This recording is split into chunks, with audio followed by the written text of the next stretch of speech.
Baik, saya buka ya. Assalamualaikum warahmatullahi wabarakatuh. Selamat malam Waalaikumsalam. semua. Malam Pak Yudi, malam Waalaikumsalam. semuanya. Selamat Malam. malam. Semoga dalam keadaan sehat semua, sehat selalu, dalam keadaan sehat-sehat semua, dan juga diberikan kemudahan kelancaran untuk beraktivitas, khususnya di dunia ekspor ya teman-teman ya semua. Jadi memang sebelumnya kami mohon maaf, sudah lama kita nggak mengadakan sharing session lagi ya, mengingat, apa, cukup, banyak kegiatan yang memang mau kita prepare ya untuk ke depan buat rekan-rekan semua. Jadi baru sekarang lagi kita lanjutkan setelah sebelumnya kita membahas tentang, dokumen ya, sebelumnya dokumen sempat terputus. Jadi, harapan kami dengan adanya, kita belajar bareng ini, kita bisa sama-sama, memahami alur proses daripada kegiatan ekspor ya. Dari mulai, kita sudah bahas di awal, perihal tentang, supplier, kemudian, bagaimana memvalidasi supplier, kemudian, menyiapkan dokumen. Nah, ini pada saat inilah menyiapkan dokumen ya. Kita juga pernah bahas logistik forwarder. Jadi, sekarang ini kita akan bincang-bincang ya. Nah, saya ngajak partner saya nih, yang biasa bincang-bincang, Om Daniel. Om Daniel. Halo Om Yudi. Halo Om Daniel. Aman ya Om Daniel ya? Aman, aman Pak Yudi. Aman lancar ya? Oke, udah. Saya juga sudah invite pembicara kita juga, Pak Yudi. Oke. Kita sapa ya, bincang-bincang ngobras ya, santai, ngobrol Betul. santai. Malam hari ini teman-teman semua kita nyimak ya. Dan bagi yang belum kenal Om Daniel itu ya, wajahnya, senyumnya, kayaknya saya mulu Kalah, yang nampil gitu kan. Nah, ini Om kalah Daniel manis sama Om Yudi sih. sekali-sekali Om Daniel nampil lah gitu kan, wajahnya Betul, ganteng. betul, betul. Iya. Baik, Om Daniel, gimana kalau kita sapa dulu, bintang tamu kita atau, narasumber kita ya, Hmm. mungkin bisa cerita sedikit Om Sudah Daniel, bergabung? siapa nih yang kita undang untuk Oh, kita ajak ngobrol-ngobrol santai nih, pada malam hari ini? baik. Misteri guest bukan nih, Om Oh, Yudi? iya, yang bisa nebak dapat hadiah gitu ya? Iya, Hadiahnya apa Om Yudi? hadiahnya, foto di depan kontainer. Kontainer transaksi orang ya Om? Iya. Oke. Iya, malam hari ini kita beruntung sekali Om Yudi, karena Ya. kita akan ditemani oleh Pak Morgan. Mhm. Pak Morgan ini, beliau menguasai tentang seluk-beluk dokumen, Om Yudi, khususnya Oke. dokumen di dalam kegiatan ekspor. Nah, beruntungnya kita, Pak Morgan akan sharing kepada kita di malam hari ini. Mungkin topiknya akan difokuskan kepada kegiatan mulai dari LOI, kemudian FCO, kemudian PO, sales contract, proforma invoice, lalu sampai di commercial invoice, Om Yudi. Wah, Mungkin menarik. nanti, ya, kalau nanti semua berjalan lancar dan kemudian kita akan masuk ke topik bahasan selanjutnya, mungkin kalau Pak Morgan nanti waktunya klop dengan kita mungkin akan buat sesi berikutnya Om Yudi Wah, untuk membahas topik-topik lanjutan. betul, Gitu. betul. Karena kayaknya Iya. panjang nih, nggak mungkin Panjang. diselesaikan dalam 1 hari gitu ya.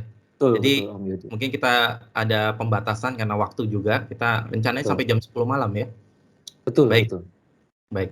Mungkin biar mempersingkat waktu silakan Om Daniel disapa dulu Iya. Pak Morgan. Oh, Pak Morgannya sudah bergabung, Om Sudah Yudi? ya?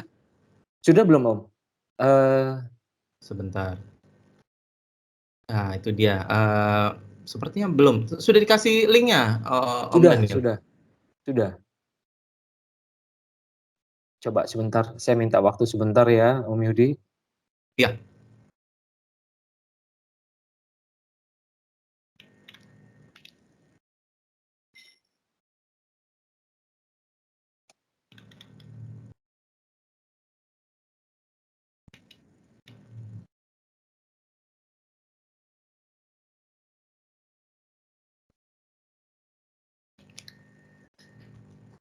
Ya, ini sepertinya ada sambil Om Daniel hubungi siapa namanya? Hubungi Pak Pak Morgan. Morgan. Ini kayaknya ada juga yang setel videonya nih, Pak Maher Udin nih kayaknya. Pak Maher, wah suaranya mana ini? Assalamualaikum, saya dari Ponorogo, Bang. Waalaikumsalam warahmatullahi Waalaikumsalam. wabarakatuh. Jauh. Wah jauh Ikut sekali dari belajar. Ponorogo nih, luar biasa Iya, nih Pak Bang. Maher. Ikut belajar Gimana Pak ekspor Maher? nih. Ya, Alhamdulillah baik. baik ya. Wah, Ya, aman ya, baik. itu Semeru ya? Alhamdulillah nggak sampai sini. Oh nggak sampai, ya ya ya. Nggak sampai. Gimana gimana aktivitasnya, Pak Maher? Sekarang apa produknya? Belum sih, belum nih masih jualan kopi ini di warung kopi.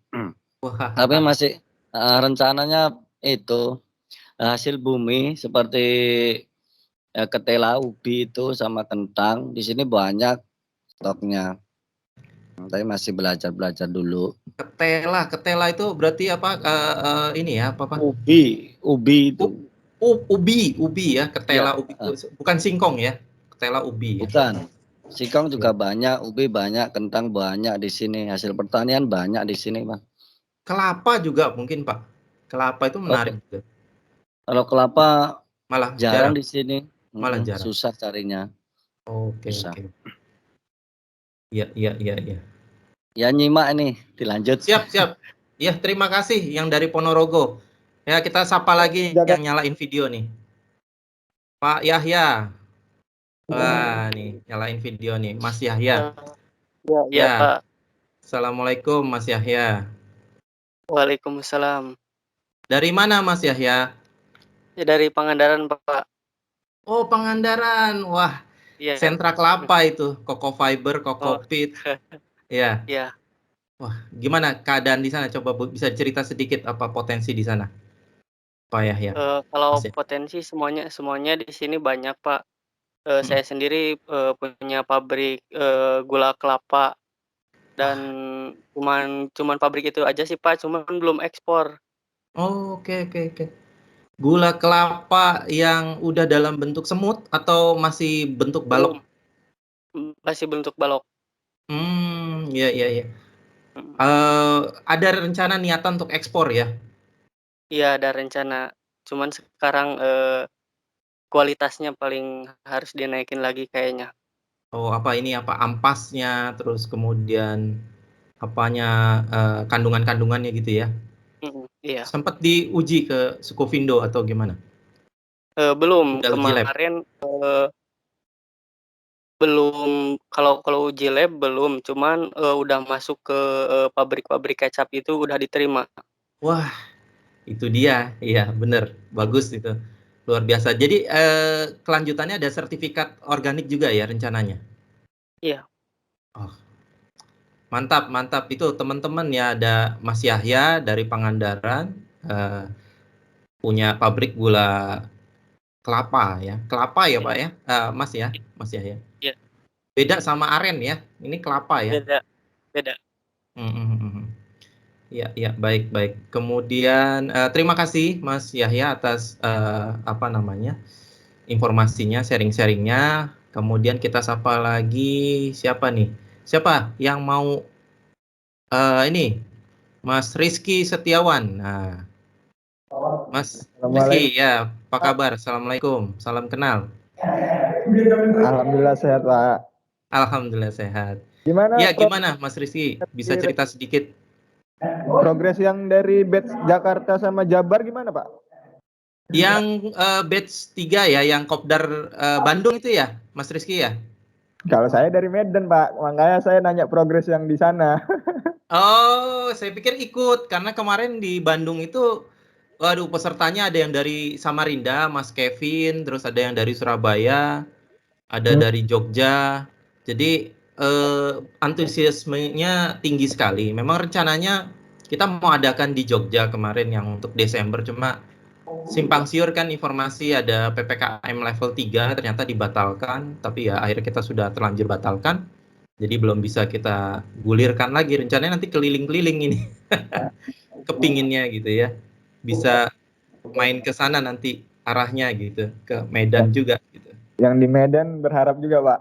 Siap. Terima kasih nih, minta supportnya terus dari teman-teman karena di komunitas kita itu dari kita untuk kita. Jadi di sini kita menekankan tidak memberatkan untuk masalah biaya maupun belajar ya. Kita pengen sharing ilmu dengan cara etika yang baik, etika bisnis yang baik, dan juga manajemen resikonya yang perlu kita terapkan di sini.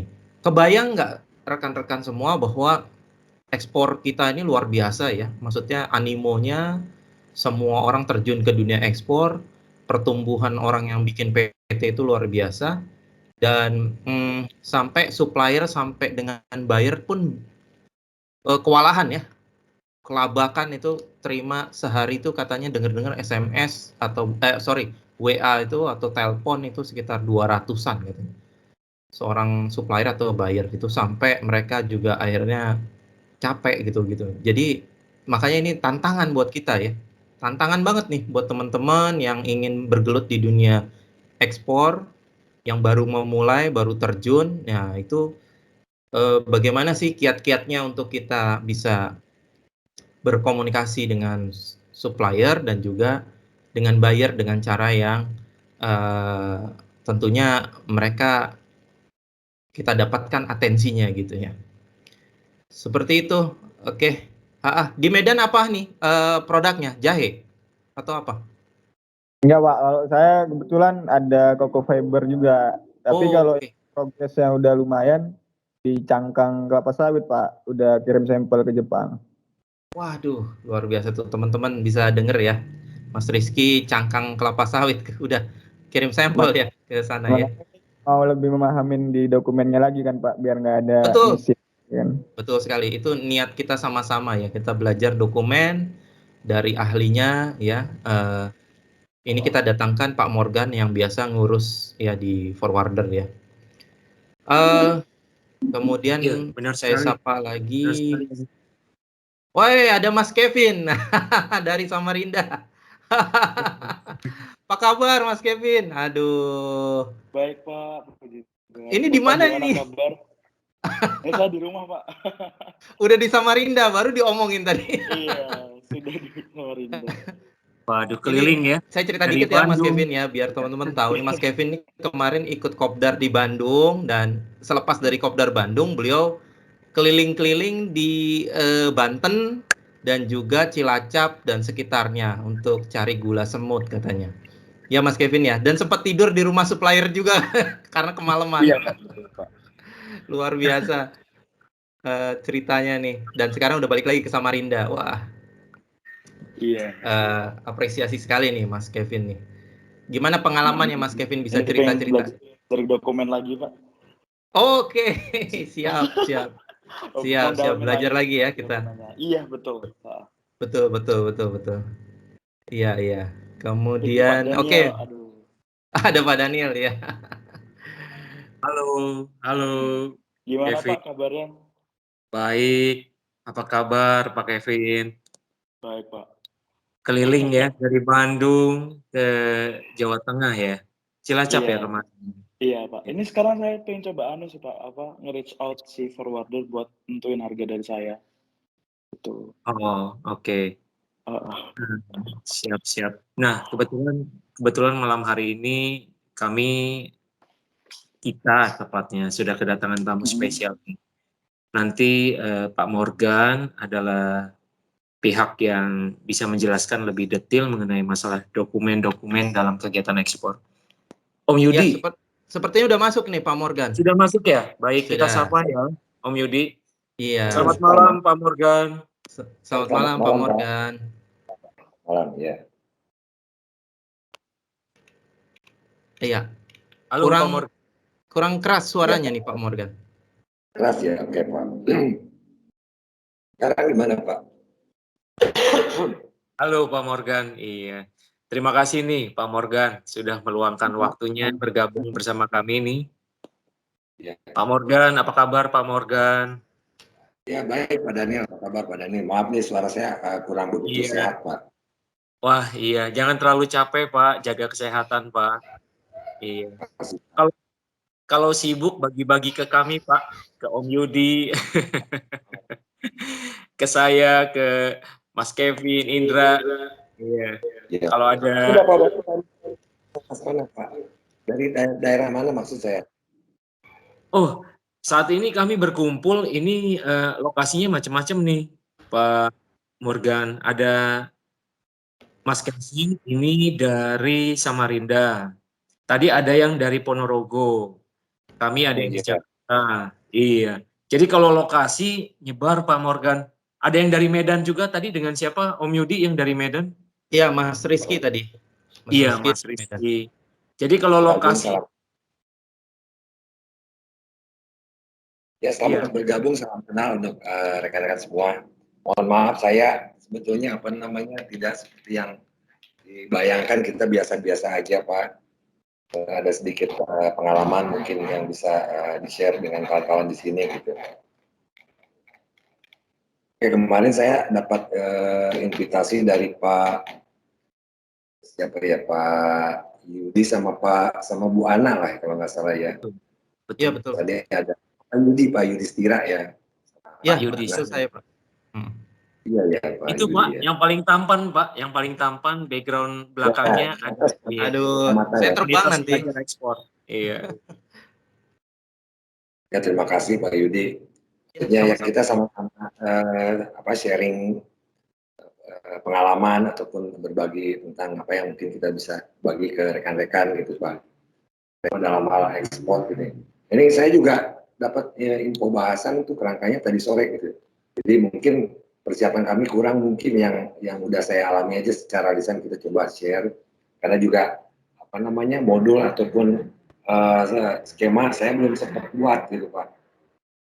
Meskipun ada cuma mungkin persiapan saya kurang gitu. Jadi ya kita sambil diskusi ngobrol-ngobrol aja gitu Pak. Siap Pak Morgan. Suara saya jelas nggak Pak? Kebetulan ini agak batuk saya ini udah beberapa hari.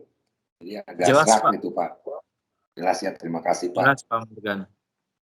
Ya Pak, kemarin saya dapat info bahasan itu mengenai invoice, komersial invoice, terus SEO, performa invoice, komersial invoice, sama mungkin yang lainnya yang bisa kita jelaskan. Mungkin waktunya juga sebetulnya kurang panjang gitu ya kalau dijelaskan semua. Mungkin garis besarnya aja kita coba jelaskan gitu. Atau mungkin Bapak ada saran-saran apa yang mungkin bisa saya bantu untuk share gitu Pak. Dan saya juga tidak mempersiapkan skema flowchart-nya untuk penjelasannya ini gitu. Boleh sekali Pak Morgan. Itu mungkin nanti kita akan bahas mulai dari kita coba awali dengan LOI ya Pak Morgan. Letter of Indemnity ya Pak ya. Iya, letter of intent yang paling awal akan kita bahas Pak Morgan. Gitu. Iya Pak.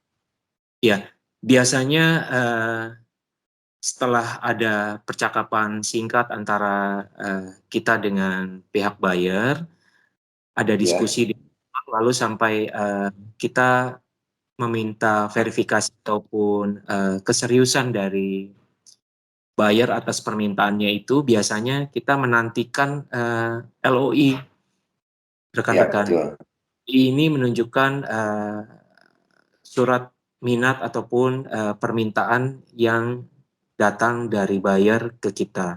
Mungkin boleh dibantu kan untuk penjelasan lebih lanjut.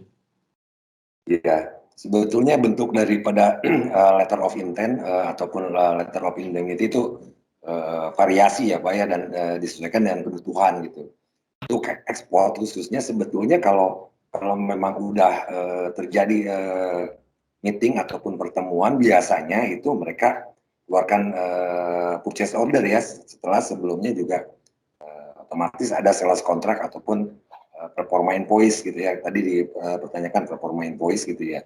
Nah ini kebutuhan letter of indemnity ini dalam rangka apa? Apakah dalam rangka untuk pembayaran ataupun dari quantity, itu tergantung kebutuhan, atau misalkan ada kondisi-kondisi tertentu yang berkaitan dengan shipping gitu ya, dengan misalkan keterlambatan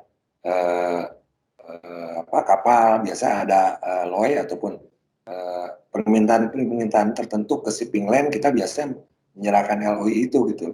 Nah ini khususnya untuk komoditi gitu ya, memang itu sebaiknya dibuat untuk setiap komoditi yang akan diekspor, itu akan lebih baik sebetulnya.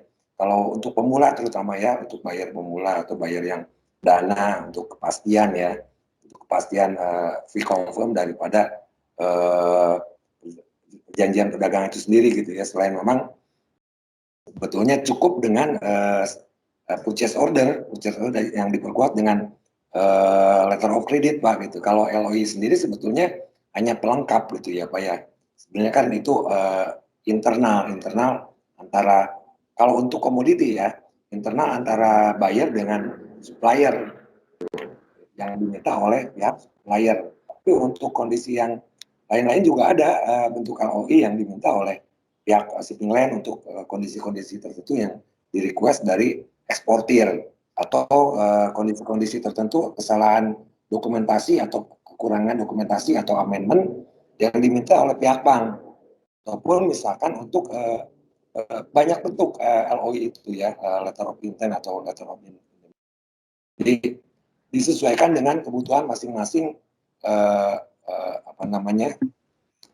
pihak dari buyer ataupun pihak dari supplier.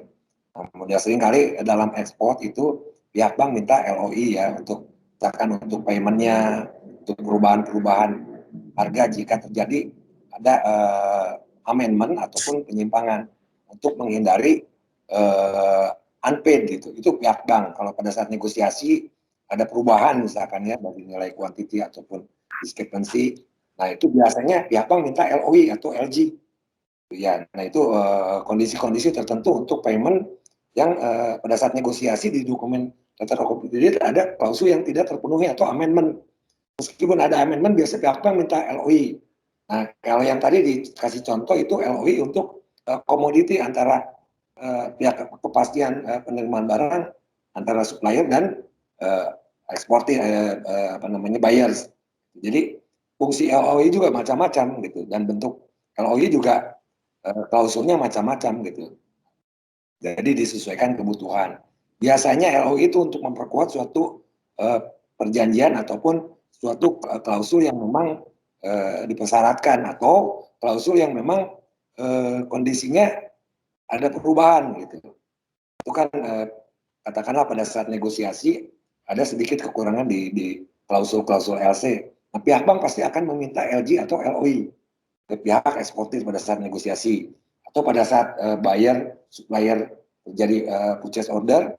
Nah, biasanya mereka juga akan meminta untuk perkuatan daripada kontrak tersebut, dimintakan LOI ya, letter of intent atau letter of indemnity. Jadi menurut saya nih fungsi daripada LOI ini tergantung kebutuhan gitu. Tapi memang sangat baik apabila setiap ada transaksi dan kebutuhan untuk memperkuat suatu kesepakatan dibuat LOI yang ditandatangani kedua belah pihak gitu ya. Sebenarnya dengan cukup salah kontrak dan kondisi purchase order juga sebetulnya udah terwakili LOI ini gitu. Jadi kalau udah regular buyer ataupun regular repeat order, biasanya LOI ini tidak diminta gitu. Tapi kalau untuk pihak bank, untuk discrepancy atau amendment LC ataupun sedikit koreksi revisi daripada dokumen negosiasi ke bank, itu biasanya pihak bank akan minta LG atau LOI.